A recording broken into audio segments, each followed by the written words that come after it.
Hi everyone, my name is अर्जित और आज की वीडियो में हम बात करेंगे एक ऐसी जॉब के बारे में जो कि परमानेंट वर्क फ्रॉम होम रहने वाली है और इंडिया के आप किसी भी स्टेट से अगर बिलोंग करते हो तो इसके अंदर अप्लाई कर सकते हो। और इस वीडियो को बनाने से पहले मैंने खुद इस जॉब के अंदर अप्लाई किया था। सारी चीज़ें एप्लीकेशन प्रोसेस पूरा कंप्लीट करने के बाद ही मैं ये वीडियो आप तक पहुँचा रहा हूँ। और अभी जो मैं बात करूँगा इस कंपनी में दो जॉब प्रोफाइल के बारे में बात करूँगा। पहली जो रहेगी वो कॉलिंग वाली प्रोफाइल रहेगी।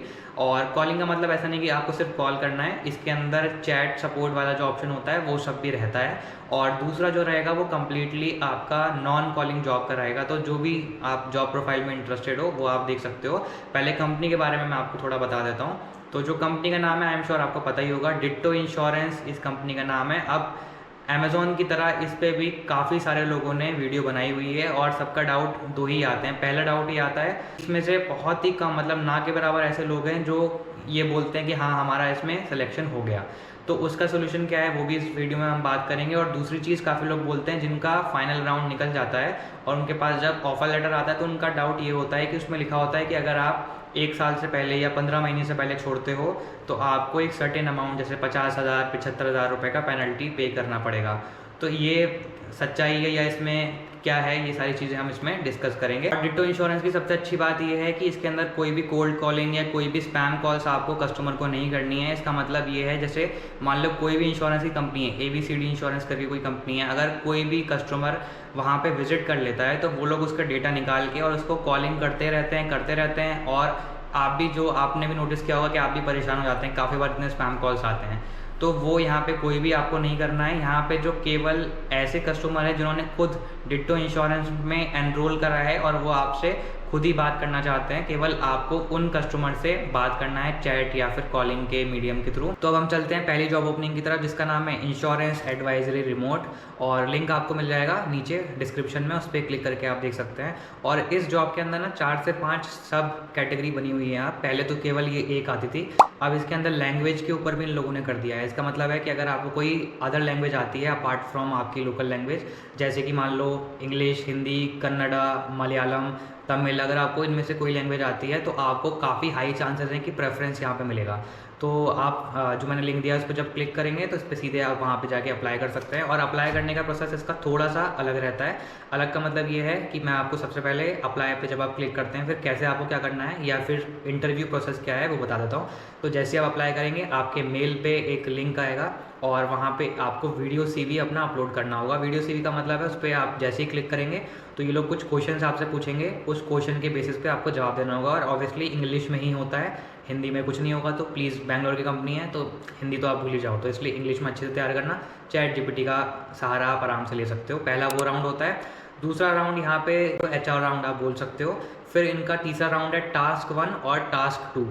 तो टास्क 1 में क्या होता है, टास्क 1 का मतलब है कि अगर आपने वीडियो CV आपका सेलेक्ट हो गया, HR से आपकी एक बात हो गई और वो दोनों आपने क्लियर कर दी, तो तीसरा टास्क 1 और टास्क 2 होता है। टास्क 1 का मतलब है कि जो उनका कोऑर्डिनेटर होगा वो आपको कुछ एक तरीके के टॉपिक्स देगा इंश्योरेंस से रिलेटेड, जैसे कि रूम रेंट क्लोजर क्या होता है या फिर कुछ पर्टिकुलर चीज़ के बारे में, इंश्योरेंस क्लेम से रिलेटेड, पॉलिसी से रिलेटेड। वो आपको बोलेगा कि ये 3-4 टॉपिक आप पढ़ के आओ और उसके बाद इनसे रिलेटेड हम सवाल पूछेंगे। तो उसके बाद जब आपकी नेक्स्ट मीटिंग होगी उसमें उससे ही रिलेटेड वो सारे सवाल आपसे पूछेगा और उसके बेसिस पे डिसाइड करा जाएगा कि आप कितना सीख पा रहे हो वहाँ पे। और फिर नेक्स्ट राउंड पे अगर आपको सेलेक्ट करना है तो उसका भी मेल आपके पास आ जाएगा। फिर होगा टास्क 2। ये थोड़ा टफ होता है क्योंकि ये सेकंड लास्ट राउंड है। इसमें क्या होता है कि जो कोऑर्डिनेटर है वो कोई भी 2 इंश्योरेंस, जैसे मान लो एक हो गया HDFC और एक हो गया ICICI इंश्योरेंस, 2 इंश्योरेंस है ये। अब आपको ये पूरा इनका जो डिटेल है वो आपको मेल पे भेज देंगे, आपको कंप्लीट पढ़ना है और उन दोनों के बारे में सारी नॉलेज जो है वो कोऑर्डिनेटर आपसे पूछेगा। और ये भी पूछेगा कि अगर आप एज अ कस्टमर होते तो ये इन दोनों में से कौन सी पॉलिसी आप चुनते और क्यों चुनते। और काफ़ी सारे क्वेश्चंस और काफ़ी सारे रिबटल्स आपको वहाँ देने पड़ेंगे। तो ये टास्क 2 होता है। फिर लास्ट जो होता है वो होता है मैनेजरियल राउंड। तो अगर आप ऐसा मान लो कि आपने बाकी सारे राउंड क्लियर कर दिए हैं तो मैनेजरियल राउंड में आई डोंट थिंक आपको ऐसा कोई प्रॉब्लम होगी। उसके अलावा जब आप अप्लाई करेंगे इसमें तो 2 चीज़ें आपका यहाँ पर, 2 टीम है बेसिकली, एक है टीम फाल्कन और एक है टीम ब्लेस। जो टीम फाल्कन है वो आप बोल सकते हो कि ज़्यादातर एक कॉलिंग वाले काम में ज़्यादा हो गया कि क्लाइंट्स पे 1-on-1 कॉल में जिसको ज़्यादा इंटरेस्ट है वो टीम फैल्कन को चुन सकता है। और टीम ब्लिस का आइडिया एक तरीके से ये है कि जो लोग जो कस्टमर व्हाट्सएप पे ज़्यादा बात करना चाहते हैं तो वो व्हाट्सएप पे पहले बात करेंगे, उसके बाद कॉल करनी है। तो कॉल टीम ब्लिस में कम है, टीम फैल्कन में ज़्यादा है। अब वो डिपेंड करता है कि आपको कॉलिंग का काम ठीक लगता है ज़्यादा तो आप टीम फैल्कन चुन सकते हो, अप्लाई करते टाइम ये पूछेंगे आपसे। और टीम ब्लिस में अगर आपको चैटिंग का काम ज़्यादा ठीक लगता है तो आप कर सकते हो, लेकिन ऐसा नहीं है कि अगर आप कोई भी एक टीम चुन लेते हो तो आपको वही करना है। इसमें दोनों में आपको चैट भी करनी है और कॉल भी करनी है, बस हाँ रेशियो ज़्यादा हो सकता है कि किसी में कॉलिंग ज़्यादा है, किसी में चैटिंग ज़्यादा है, लेकिन आपको वो करना यहाँ पे पड़ सकता है। और उसके अलावा जो शिफ्ट्स हैं, इसमें 2 शिफ्ट्स हैं, एक है 10 से 7, सुबह के 10 से शाम के 7, मतलब टोटल आपका कितना हो गया, 9 घंटा हो गया। और दूसरा है 12 से 9, तो वो भी 9 घंटा हो गया, जिसमें 1 घंटे का आपका मेरे हिसाब से ब्रेक रहेगा। जनरली ऐसा ही होता है, एक लंच ब्रेक होता है आधे घंटे का और एक आधे घंटे का आपका अदर ब्रेक होता है। मेरे अभी जो मैं अमेज़ॉन में जॉब कर रहा हूँ उसमें भी 9 आवर्स का शिफ्ट होता है, जिसमें 1 घंटे का हमें ब्रेक मिलता है। तो वो चीज़ सारी कंपनीज में ऑलमोस्ट सेम होती है। बाकी जैसे आप ये पढ़ सकते हो वर्क फ्रॉम एनीवेयर और हेल्थ एंड टर्म इंश्योरेंस, ये सारे इसके बेनिफिट्स हैं। जो 2 डाउट्स मैंने आपको वीडियो के शुरू में बताए थे, काफ़ी लोगों के, अगर आप किसी का भी वीडियो देखोगे इस टॉपिक पे, उसके नीचे सारे कमेंट यही होते हैं कि इसके अंदर रिस्पांस आता ही नहीं है, ये स्पैम कंपनी है, स्कैम है, ऐसा आता है। और दूसरा होता है जिसका सिलेक्शन हो भी जाता है उसका ये होता है कि ये लोग बोल रहे हैं कि अगर आपने इस टाइम फ्रेम से पहले छोड़ दिया कंपनी में तो आपको पेनल्टी देना पड़ेगा। तो पहले इन दोनों टॉपिक के बारे में बात करते हैं। तो सबसे पहला ये होता है, काफ़ी लोग बोलते हैं कि ये एक फेक कंपनी है, इसमें हायरिंग होती ही नहीं है, हायरिंग सब झूठी है। तो देखो ऐसा नहीं है, मैं आपको पूरा समझा देता हूँ। जैसे टेली परफॉर्मेंस, अमेज़ॉन या जितनी भी बड़ी कंपनीज़ हैं जो कस्टमर सपोर्ट या किसी भी एक नॉर्मल प्रोफाइल के लिए हायर करती हैं, तो देखो उनके पास, क्योंकि काफ़ी बड़ी कंपनी है, मास हायरिंग या बल्क में हायरिंग वहाँ पर होती है। तो अगर वो लोग साल की वहाँ पे 5,000 लोगों को भी हायर कर रहे हैं तो एक बहुत बड़ी नंबर है वो। और अमेज़ॉन तो वैसे हर 3 महीने में इतने ज़्यादा लोगों को कॉन्ट्रैक्ट बेसिस पे हायर कर लेता है। लेकिन यहाँ पर क्योंकि ये एक छोटा सा स्टार्टअप है जिसको अब जाके ज़ीरोधा ने फ़ंड किया है, मतलब ज़ीरोधा ने काफ़ी टाइम से फ़ंड कर रहा था, बट यहाँ पे अब आप इसके ऐड वगैरह देखना भी आपने चालू करा होगा कुछ टाइम पहले से ही। तो इसलिए धीरे धीरे करके ये बड़ा हो रहा है। इसलिए स्टार्टअप में ऐसा नहीं है कि 1000-2000 लोगों को एक साथ ये लोग हायर कर लेंगे। इसलिए इन्होंने इंटरव्यू का प्रोसेस जो है ना वो बहुत स्ट्रिक्ट और मतलब बहुत एक मुश्किल बना दिया है कि जो सारे राउंड को क्लियर करे और जो बिल्कुल बेस्ट क्रीम डेटा हो, केवल वही हम लोग वहाँ पे हायर करके और उनसे काम करवाएं। अब बात करते हैं दूसरी चीज़ के बारे में। काफ़ी लोग ये कमेंट कर रहे हैं कि ये वाली जो जॉब है इसके अंदर अगर आप एक सर्टेन टाइम पीरियड, जैसे मान लो आपका आज सिलेक्शन हुआ और अगर आप 15 महीने से पहले या फिर 1 साल से पहले छोड़ देते हो उनकी कंपनी, तो आपको पेनल्टी देना पड़ेगा। पेनल्टी कुछ भी हो सकता है, 50,000, 25,000, 75,000, कुछ भी हो सकता है। ऐसे काफ़ी लोगों का डाउट होता है कि क्या ये सच में है या नहीं है। तो देखो मैंने इनका पूरा करियर्स वाला पेज सारा मैंने रिव्यू वगैरह सब कुछ देखा है, तो मुझे तो ऐसा कोई वेरीफाइड ऑथेंटिक सोर्स नहीं मिला जहाँ पे ऐसा कुछ लिखा हो। बट क्योंकि ये काफ़ी सारे लोगों ने बोला है, तो देखो अगर ऐसा है भी तो मैं आपको यही सजेशन देना चाहूँगा, क्योंकि जैसे मैंने आपको बताया ये स्टार्टअप है और इस टाइम पे ये लोग अफोर्ड नहीं कर सकते कोई एम्प्लॉय को सब कुछ इंटरव्यू वगैरह करके पूरा ट्रेनिंग प्रोवाइड करें और वो 1-2 महीने बाद जॉब छोड़ दे, तो इनका लॉस होगा यहाँ पे। इसलिए ये पॉलिसी को रखा गया है। और इसके अंदर देखो ऐसा कहीं नहीं है कि वो लोग नहीं निकाल सकते। तो अगर आप काम अच्छा नहीं करोगे तो ऑब्वियसली कंपनी तो निकाल देती है। लेकिन मेरा सजेशन ये रहेगा कि आप ऐसे ही समझो, अगर आपको कुछ अदर प्लान्स नहीं है, आपको कुछ फर्दर स्टडीज़ करनी है या कुछ आपको 1 साल बाद करना है, तो आप इसमें मत करो। क्योंकि अगर 15 महीने का कॉन्ट्रैक्ट है या 15 महीने से पहले छोड़ोगे तो पैसे देने पड़ेंगे, तो ऑब्वियसली फिर आप करो ही मत। बट मेरा सजेशन रहेगा, पता भी नहीं चलता, 1 साल और 15 महीने आपके तुरंत निकल जाते हैं, पता भी नहीं चलता है आपको। काम अच्छे से करो और 15 महीने पता भी नहीं चलेंगे आपके, निकल जाएंगे। और वैसे भी कंपनी अच्छी है तो ऐसा सच कोई प्रॉब्लम आपको यहाँ पर नहीं होगी मेरे हिसाब से। तो अगर आप अप्लाई करने का सोच रहे हो तो इन सब चीज़ों पर ध्यान ही मत दो कि इतने पैसे देने पड़ेंगे अगर हम छोड़ेंगे, ऐसा क्यों सोच रहे हो। आप आराम से काम करो। अगर कंपनी को आपसे कुछ लगेगा कि आप सही से काम नहीं कर रहे हो तो आपको सामने से आपके मैनेजर बताएंगे और आप वहाँ पे इंप्रूव करोगे, बस बात खत्म हो गई। लेकिन अगर आप खुद वहाँ पे ये सोच के जा रहे हो कि मैं 6 महीने में रिज़ाइन डाल दूंगा या मुझे रिज़ाइन डालने की ज़रूरत पड़ सकती है, मुझे कहीं और स्विच करना है, कुछ भी रीज़न है, तो आप फिर इसमें मत करो। क्योंकि फिर कॉन्ट्रैक्ट आप पहले दिन ऑफर लेटर पे साइन कर दोगे, बाद में फिर आपको प्रॉब्लम होगा। बाकी सैलरी का अगर मैं आपको बताऊं तो इन्होंने अपनी वेबसाइट पे अब हटा दिया है। पहले इनकी वेबसाइट पे लिखा था तो 4.5 लाख इतना कुछ था। तो मतलब आपका कितना हो गया, 30-35 इन हैंड आपका आराम से बन जाएगा। कम भी बने तो वर्क फ्रॉम होम के इन्वायरमेंट में बन रहा है ना, तो कोई प्रॉब्लम नहीं है। और कहीं आपको जाना नहीं है, सब कुछ आपको सैलरी पूरी आ रही है, तो घर पे आपका काफ़ी पैसे बचेंगे। बजाय इसके आप किसी दूसरे शहर में जाके पीजी लेके वहाँ पे जॉब करो, रूम्स किराए पे लेके, वो बहुत हेक्टिक हो जाता है। मैंने खुद किया हुआ है, इसलिए अब मैं भी वर्क फ्रॉम होम की जॉब कर रहा हूँ। तो इस तरीके से आप कर सकते हो। ये हो गया पूरा कंप्लीट इन्फॉर्मेशन पहली वाली जॉब का। देखो चांसेस थोड़े कम है, मैं खुद बोल रहा हूँ, बट तब भी इसमें अप्लाई करते रहना, रिपीट अप्लाई करना।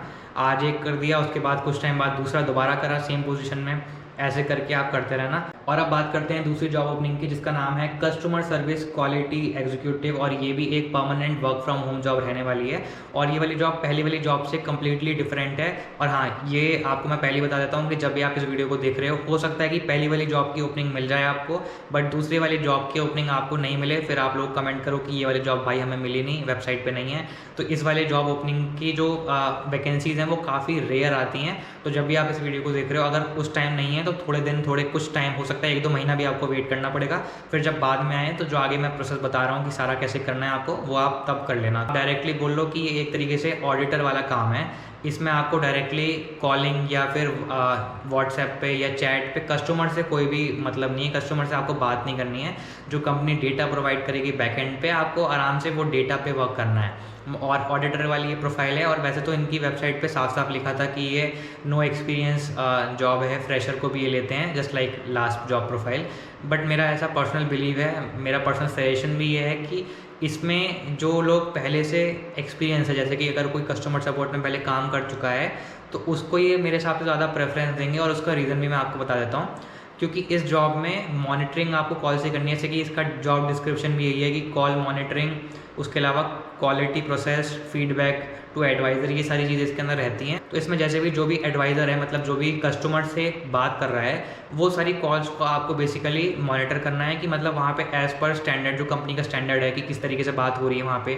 कस्टमर से बात करने का एक टोन तो ऑब्वियसली रहता है ना, ऐसा नहीं कि कुछ भी आप बोल दो कस्टमर से। वो सारी चीज़ें सही से मॉनिटर करके, और जो एडवाइज़र है मतलब जो एम्प्लॉय है, उसको आपको फीडबैक देना है कि ये चीज़ आप इम्प्रूव अगर कर लेते तो वहाँ पे ये चीज़ बेटर हो सकती थी। जैसे जब मैं मेरी पहली कंपनी जीवनसाथी.com में था और मैं सेल्स के प्रोफाइल पे था, तो वहाँ पे हमारी कॉल्स भी ऑडिट होती थी। वो एक ऑडिटर ऑडिट करता था, और फिर वीकली या फिर 15 दिन में हमको एक बार आधे घंटे का हमारा मीटिंग होता था उसके साथ। वो हमको बताता था कि ये वाली कॉल मैंने आपकी सुनी थी, और इस कॉल पे अगर आप ये रिबटल दे देते, या उसका ये डाउट था जो कि आपने एक्नॉलेज नहीं करा, कॉल फ्लो बहुत तेज़ था, या फिर कस्टमर का ये डाउट रह गया था, आप कॉल फ्लो में वो डाउट क्लियर करना भूल गए, ये सारी चीज़ें आप इम्प्रूव करोगे तो कॉल जो है कॉल फ्लो या फिर कॉल क्वालिटी बेटर हो सकती है। ये चीज़ आप मिस कर गए, ये SOP के हिसाब से नहीं बताया आपने कस्टमर को, तो वो सारी चीज़ें हमें बताता था, जिससे हमारी कॉल और बेटर हो सकती है। सेम यही काम, एग्जैक्टली सेम यही काम आपको इसके अंदर करना है। और एक चीज़ जो इसके अंदर बस थोड़ी सी हेक्टिक हो सकती है, वैसे तो काफ़ी अच्छी जॉब है, 99% लोगों को ये अच्छा ही लगता है क्योंकि कस्टमर डीलिंग नहीं है इसके अंदर। बट एक चीज़ जो थोड़ी हेक्टिक हो जाती है वो ये है कि सुबह जब आप लॉग इन कर रहे हो तब से लेकर लॉग आउट तक आपको यही काम करना है। अलग अलग, मान लो आपके अंडर 20-30 जो एडवाइज़र हैं जो कस्टमर से बात कर रहे हैं चैट पे, कॉल पे, वो आपके अंदर असाइन कर दिए हैं। तो अब जब आपके अंडर असाइन हो गए तो उनकी कॉल वगैरह सब कुछ सुनना, कैसे वो लोग काम कर रहे हैं आपको देखना है। हालांकि आप मैनेजर नहीं हो, बट कॉल वगैरह देख के आपको बताना है उनको। तो आपको फिर सुबह कॉल सुनने से स्टार्ट होगा और शाम तक आपको पूरा फीडबैक वगैरह वो देना होगा। तो एक टाइम के बाद ना सेम चीज़ आप करोगे तो वहाँ पे थोड़ा मोनोटनस चीज़ें हो जाती हैं, आप थोड़ा बोर हो जाओगे, तो वो चीज़ थोड़ा हो जाता है। लेकिन जॉब प्रोफाइल बहुत अच्छा है, और मेरे हिसाब से बोर हो रहे हो तब भी होने दो, क्योंकि इसका जो सैलरी है वो 4.5 लाख रुपए पर एनम है। तो आपका आराम से 35 से 40 हज़ार रुपये इसके अंदर भी बन जाएगा। भी आपको दोनों में से कोई भी जॉब ओपनिंग अवेलेबल दिखे तुरंत अप्लाई कर देना, और रिप्लाई के चांसेस थोड़े कम है जैसे मैंने बता दिया, बट तब भी ये वाली जॉब ओपनिंग अप्लाई करते रहना जितनी बार भी आपको दिखे। मेरी पर्सनल फेवरेट कंपनी में से ये एक है, क्योंकि ज़ीरोधा मैं पर्सनली भी यूज़ करता हूँ, जो जिसने इसको ये फंड किया है, और सबसे बेस्ट कंपनी है। सेम उसी तरीके से यहाँ पे भी सारी चीज़ें रहने वाली हैं। और अदर जॉब ओपनिंग्स पे अगर आप देख रहे हो, जैसे कि अगर आपने बीटेक वगैरह करा है, आप एक इंजीनियर हो, बैकएंड डेवलपर हो, तो ये वाली जॉब ओपनिंग्स भी इसके अंदर आती हैं, लेकिन मैंने वो इंक्लूड नहीं करी क्योंकि वो बहुत ही एक नीश है, मतलब उसकी ओपनिंग्स बहुत कम आती हैं और वो वर्क फ्रॉम होम नहीं मिलेगा। इसके हेड ऑफिस बैंगलोर में आपको मिलेगा। बट अगर इनकेस आप बीटेक या BCA ऐसा कुछ कोर्स करा है, पाइथन लैंग्वेज, C++ ये सब आता है आपको, तो इनकी वेबसाइट पे आप लोग चेक कर लेना। आई होप मैंने सारी चीज़ें क्लियर कर दी होंगी। अगर अभी कुछ रह गया हो तो कमेंट कर देना या फिर मुझे मेल कर देना। तो मिलते हैं अगली वीडियो में, तब तक अपना ध्यान रखें, स्वस्थ रहें, मस्त रहें और व्यस्त रहें, और अपने सपने पूरे करते रहें। Goodbye and sayonara.